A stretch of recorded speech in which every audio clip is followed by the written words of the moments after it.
Hello everyone, I'm here with a 2007 Yamaha R6. It's the next bike for our build series, and I'm really excited to get my hands in here and definitely start doing some modifications, some servicing, and just get this bike to a really great condition. But I also want to hear from you guys about what you'd like to see. So I'm going to start by pointing out what I've already noticed with the bike, especially from picking it up. Found the bike on Facebook Marketplace, and from that perspective, I already know just from that initial ride what I would change. But please, definitely subscribe to the channel, engage with the content, let me know what you guys have found. If you're a sponsor, reach out to me if you'd like to have some parts sponsored in the bike.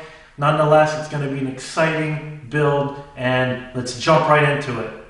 Alright, so just doing a quick walk around. When I started riding the bike, I noticed right away actually the front brakes and the rear brakes were not at its optimal performance. Brake perspective, the brake pads on the fronts, and also of course the brake pads also on the rears need to be addressed. I would also go ahead and I think I'm going to do the fluid flush and refresh. So that would be both for the front master and also the rear master, the reservoirs. You know, cosmetically, there's these kind of stickers everywhere, right? So the general condition of the bodywork that definitely needs some love. So I'll take a look, you know, from a specific standpoint. It's had definitely seen its better days. It's not at its optimal spec, and you know, missing some bolts and hardware, but nothing of a serious kind. Definitely, even this kind of frame slider solution here, you can see the bodywork's rubbing, so I might end up getting something else from a frame slider solution perspective. And just again, making sure everything's mechanically sound. Speaking about sound, we're also having the exhaust. I know this is a Two Brothers exhaust. You can see the magnesium cap is just fading and kind of warping due to age and heat. So I'll see if I can either rebuild this or just switch this out for another unit. I'm not so convinced about this kind of solution with the the license plate light is just horrible, and this overall like tail tidy, it just doesn't look, you know, premium at all. So we're gonna need to give that some love. I also have like these kind of billet levers. I'll take a look at what brand these are, or if these are legit. I'm not sure. Verdict's still open on this one. Yeah, I gotta figure this one out. I do like how the color does match the front forks, but again, I typically, like even on my Aprilia, I do have the CNC, the billet levers, and I really enjoy the adjustability, especially this kind of folding function, right? This is, you know, this type of functionality is really nice. This one, of course, is from Evotech, right? And you know, something high quality like this, even on my Ducati 1198 SP, I'm having the CRG levers. Again, very quality, and that's how we roll. So only quality. I definitely have to check what these are, and you can even see like this kind of mounting looseness that need to address. It's having the steering damper mounting. I believe the previous owner had the GPR, so I'll take a look at that, whether I stay with that or do something different. But I want to hear from you guys, right? So what's kind of the best practice lesson learned from especially the track day riding? Let me know what you guys have noticed. Kind of glaring is this tank pad, and I mean, this is definitely from another decade.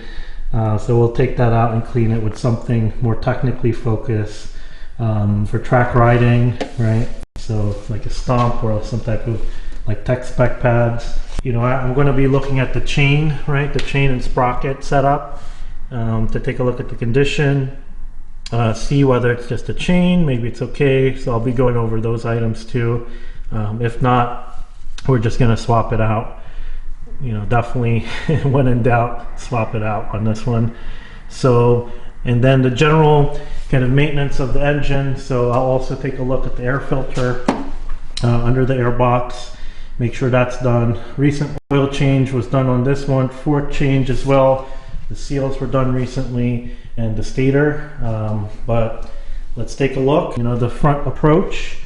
Yeah, the headlights, right? So it's a little faded now. You can see from the age, and whether I do the complete headlight replacement or we just refresh these, I'd like to hear from you guys, your recommendations. I am leaning towards getting set of new ones, right? Because I see now the LED versions with the integrated LED turning signals and the projector headlights. So this is, of course, just bringing it up to 2024, right? So that type of technology was not available in 2007 aftermarket for the Yamaha R6, but now it's here.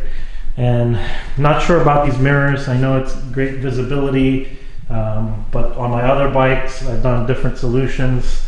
I've definitely went Rizoma on my Aprilia, and it just, like, even on my Ducati here, right, I have the bar end ones. So I just have to do something. Kind of is blaring in the front approach as sticking out. But the fairings, yeah, so let's see what we can do. Maybe I reach out to the different manufacturers for repainted, and either repainting these or just swapping them out with the new graphics and paint schemes that's out there. That's of course very, very nice. And so if you guys know a sponsor, or you guys want to connect me with one of those fairing providers, definitely I would appreciate it, because this definitely, I'm leaning towards doing it for sure, because this is needing a nice refresh. So there's a few things that need to be addressed, and a major part of it is electrical.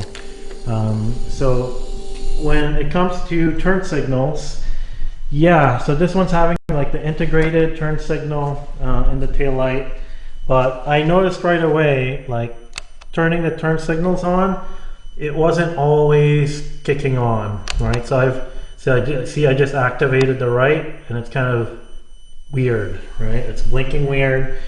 In the back, I noticed that yes, the right turn signal works, but apparently the left is really not, right? So it's really something going on there in the rear. And then in the front, it has this kind of smoked, flush turn signal, and it's like randomly turning on and off. So definitely some electrical gremlins on this one. So I don't know if it's just a resistor issue. If anyone else has run into this, definitely let me know. It looks like some wiring gremlins overall. I just, take a look underneath here, and I'll see how this is all wired up underneath the seat. This one's having a Louis Moto gel seat, which was actually very comfortable. It is showing a little bit of age, so I don't know if I can refresh this, or do I have to completely replace it. It seems like it has been out in the rain recently. And he mentioned that the gas cap also, as far as the internal seals, have also seen its better days. Oh jeez. I'll start by trying to get it out. Okay, I would have to get a flathead screwdriver on it, and you can see, yeah, I mean, there's like a splitting that's occurring over here with the gasket, and I mean, definitely throwing a tank of Techron on this one, fuel system cleaner treatment, and probably replacing the gas cap assembly here. So this has just aged beyond belief, so we'll need to take care of that. Yeah, so I really want to hear from you guys about the Yamaha R6, what you'd recommend, and effectively the servicing and or anything that you recommend for it that I do. I want to hear from you guys and definitely engage with the community. And again, if you haven't followed me yet, subscribe to the channel. It'll be much appreciated. Your support means a lot. So, over the years I've had, projects with the E46 M3, the Ducati 1198 SP, the Aprilia 210 V4 Factory, that's the 2021, and then now the R6, right, 2007, and we're going to keep it going. Definitely tackling the brakes first. I need to get that one sorted so that I can continue enjoying the bike and riding it, and then we'll go through what the bike has, what that hasn't, because apparently there's a tune on the bike. I just want to get it on tip-top shape. If you haven't already, definitely subscribe to the channel and ride safe out there.